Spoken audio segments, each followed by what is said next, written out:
તો ઊંઝામાં કમોસમી વરસાદે હાલાકી વધારી છે। ઉમિયા માતા ચોક વિસ્તારમાં પાણી ભરાઈ ગયા છે। ગાંધી ચોક છે, સરદાર ચોક છે, આ વિસ્તારમાં પાણી ભરાયા। એઠોડ ચોકડી સહિત આ વિસ્તારમાં પણ પાણી ભરાઈ ગયા છે।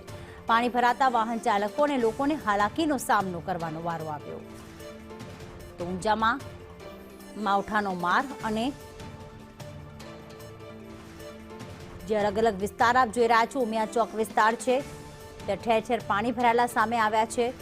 દિવાળીના સમયમાં આ રીતે રસ્તા ઉપર પાણી ભરાયેલા રહેતા અને કમોસમી વરસાદ થતા લોકોમાં કુતૂહલ સર્જાયું, સાથે લોકોની મુશ્કેલી પણ વધી છે, કારણ કે આવા સમયમાં લોકો પોતાના મિત્રો, સગા સંબંધીઓને મળવા એકબીજાના ઘરે જતા હોય છે અને એવા સમયમાં રસ્તા ઉપર પાણી ફરી વળતા લોકોની મુશ્કેલી વધી ગઈ છે। સાથે દિવાળીના સમયમાં આ પ્રકારે કમોસમી માવઠું એ લોકોની પરેશાની વધારનારો છે।